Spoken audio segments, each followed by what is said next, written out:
No primeiro dia da semana, Maria Madalena foi ao túmulo de Jesus, bem de madrugada.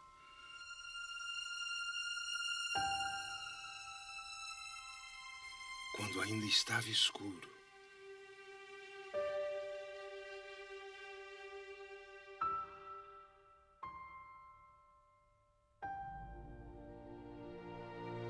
E viu que a pedra tinha sido retirada do túmulo.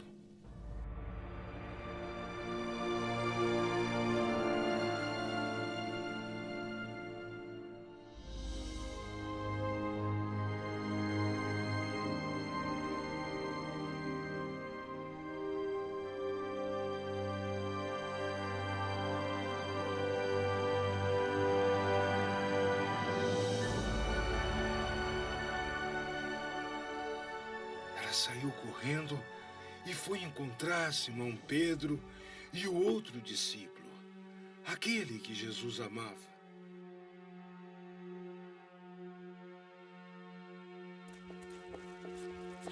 E lhes disse: Tiraram o senhor do túmulo. Não sabemos onde colocaram.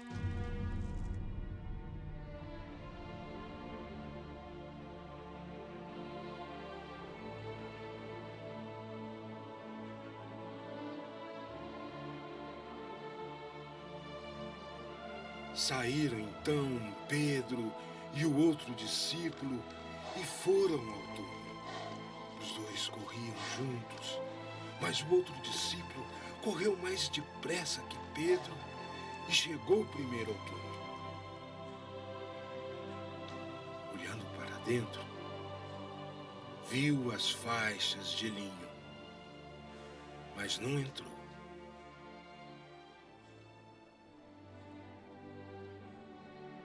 Chegou então Pedro, que vinha correndo atrás, e entrou no túmulo.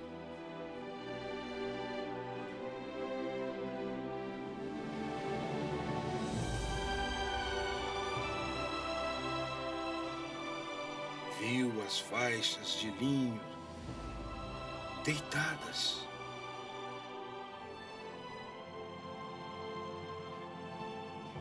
E o pano que tinha estado sobre a cabeça de Jesus. O pano não estava com as faixas, mas enrolado num outro lugar à parte. Então também entrou o outro discípulo que tinha chegado primeiro ao túmulo.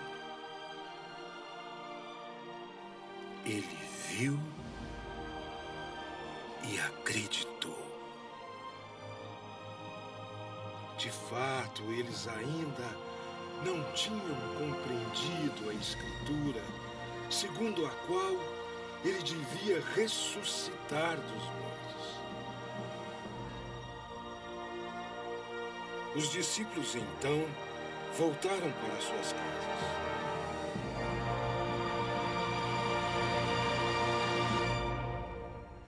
Muito bom dia! Já estamos na madrugada, em mais uma madrugada de bênçãos preparada para você. E nessa oitava de Natal nós queremos desejar a você e toda a sua família um Feliz Natal do Senhor, celebrando o nascimento do Cristo, o Verbo encarnado. Nós queremos abraçar você e a todos da sua casa, desejando-lhe os melhores votos de um Natal cheio de graça, para que as alegrias vivenciadas na Noite Santa possam se repetir a cada dia do ano que está para chegar.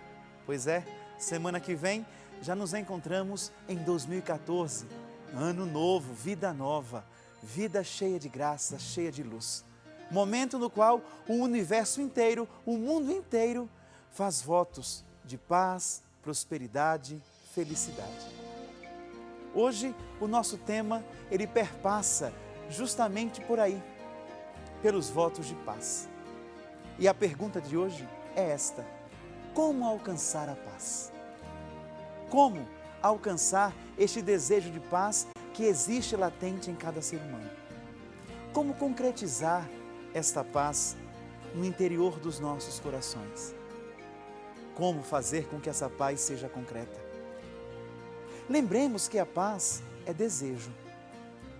A paz, ela é fruto da consciência da fraternidade. E para que ela possa existir concretamente, é necessário que existam homens e mulheres de paz. Porque a paz, ela não é algo involuntário. Ela não é algo que nós podemos pegar. Mas a paz é o desejo. É o desejo do coração que se faz presente com atitude de paz. Portanto, neste final de ano, nessas conclusões que estamos fazendo, olhar para a nossa história, para a história do mundo e perceber quais foram aqueles momentos graves e críticos que a humanidade passou, da qual a humanidade gritou, clamou por paz, e quais foram os motivos que essa paz não chegou. Ela não chegou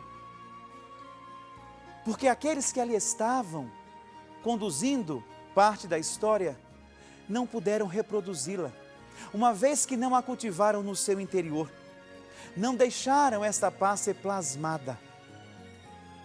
Lembremos que a paz, ela brota da consciência de fraternidade.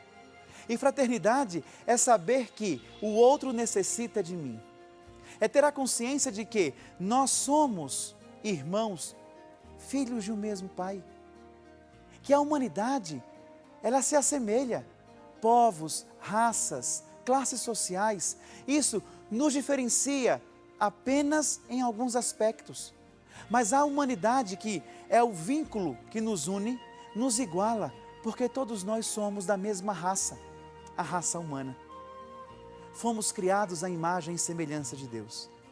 Esse Deus que enviou o seu Filho, esse Deus que enviou o seu próprio Verbo para se encarnar no seio da Virgem Maria, cujo Natal celebramos há poucos dias. E é o Verbo de Deus que, ao ser pronunciado no mundo, vem com a palavra de ordem, paz. Foi assim que o anjo anunciou: paz na terra aos homens por ele amado. Paz na terra aos homens de boa vontade. Somente a boa vontade, somente um coração aberto ao Cristo, somente um coração aberto a Deus é capaz de transformar os sentimentos em sentimentos de paz. Por isso, que quando desejarmos paz àqueles que estão à nossa volta na passagem de ano, não é porque isso é tão comum, virou uma coisa tão automática, que a gente encontra até desejo de paz em lata de refrigerante. Temos que lembrar que isso aí não é algo banal, mas deve brotar da nossa consciência de que somos capazes de transformar o lugar onde estamos. Somos capazes de transformar o ambiente no qual vivemos. Somos capazes de transformar o mundo. Cada um é responsável por fazer a paz acontecer. Somente assim nós iremos ter uma cultura de paz. Sim, uma cultura de paz. Uma vez que, em pleno século XXI, nós temos a globalização como palavra mestra, que guia a todos e faz com que todos nós somos vizinhos. Nós sabemos o que acontece no mundo inteiro, mas poucas vezes, nós somos fraternos com aqueles a quem a globalização nos coloca próximo. Um exemplo claro disso é agora. No Espírito Santo, os nossos irmãos estão sofrendo com as fortes chuvas. Milhares de pessoas estão desabrigadas. Centenas de famílias estão fora de suas casas. Dezenas de pessoas passam por calamidade.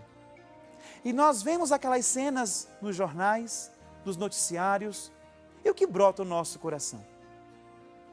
Quais são os sentimentos que chegam a nós quando examinamos aquelas notícias?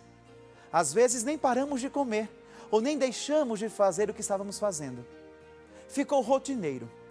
A globalização é responsável por nos aproximar, por nos dar a notícia, por nos trazer presente. Mas nós somos responsáveis por sermos fraternos. E ser fraterno corresponde a ter os mesmos sentimentos de Cristo, a ter compaixão por aqueles irmãos que lá estão passando necessidade, por aqueles irmãos que lá estão vivenciando um momento crítico. Isso é fazer e tornar a paz concreta. Isso é cultivar em nosso coração uma cultura de paz. E essa cultura de paz deve ser introjetada desde sempre no seio da família. Porque é lá, junto com pai e mãe, onde o filho aprende a ser fraterno, a ser solidário. É lá, no seio da família, onde nós conseguimos ir ao encontro do outro, em fazer a alteridade, que é este movimento de saída de nós mesmos para ir àqueles que necessitam da nossa ajuda, àqueles que estão à nossa volta. Se nós não criarmos essa consciência de que a paz passa pela fraternidade, será ilusório os desejos de paz. Serão banais pronunciarmos muita paz para o ano que vem. A paz, ela precisa de atitude. A mesma atitude que o discípulo amado teve hoje no Evangelho. Quando o VT mostrou para nós, João correndo à frente, quando soube da notícia que o túmulo estava vazio. O discípulo amado, ele teve uma relação com o Senhor capaz de plasmar no próprio interior os sentimentos de Cristo. E foi por isso que ele foi intitulado de discípulo amado. Não que os outros não fossem amados, não que o Senhor tinha predileção por João, mas o discípulo amado, ele se constitui a parte da sua abertura. Os outros também poderiam ter sido intitulados de discípulos amados. Todavia, João foi aquele que deixou-se envolver por completo pelos sentimentos de Cristo. Foi aquele que deixou-se mergulhar no amor do Cristo e assim bebeu da fonte mais pura da palavra encarnada, construindo uma relação de fraternidade, uma relação de amor com o próprio Deus. O que o fez correr à frente, porque somente um grande amor, somente a experiência de um grande amor pode fazer com que nós rompamos a distância, pode fazer com que nós quebremos as barreiras, pode fazer com que nós avancemos cada vez mais rápido. E o discípulo amado foi. Se nós também tivéssemos a mesma consciência do discípulo amado, dessa relação tão íntima, tão próxima com Jesus Cristo, nós, consequentemente, iríamos imaginar, iríamos ter a certeza, iríamos ter a convicção de que o outro que está no nosso caminho, aqueles que cruzam a nossa estrada, eles são de fato um outro Cristo. E aquilo que nós fazemos com estes, nós estamos fazendo com o próprio Senhor. Já nos diz o livro do Gênesis, Deus criou o homem à sua imagem e semelhança. E se nós somos imagem e semelhança de Deus, se nós somos feitos à imagem desse Senhor, precisamos ter isso muito claro, porque no outro nós enxergamos Deus. Portanto, a paz é fruto dessa fraternidade. Fraternidade que nos coloca diante do outro numa atitude aberta, numa atitude capaz de transformar o nosso interior e assim nos lançar numa dinâmica transformadora, onde nós colaboramos para que a paz ela seja concreta. E assim nós iremos combater tudo e qualquer coisa que venha contrária ao pensamento e ao ideal de Jesus Cristo. Porque se nós estabelecemos uma relação de amor com Cristo, em nós haverá os mesmos sentimentos de Cristo. Em nós haverá o mesmo sentimento de nosso Senhor. Por isso, quando chegam as ideologias que querem distorcer o Evangelho, que querem contradizer a palavra do Cristo, nós seremos os primeiros a combatê-las. Combater como Cristo combateu, com a ternura, com o amor, com o afeto. Portanto, bem-aventurados aqueles que prezam pela paz, porque deles serão o reino dos céus.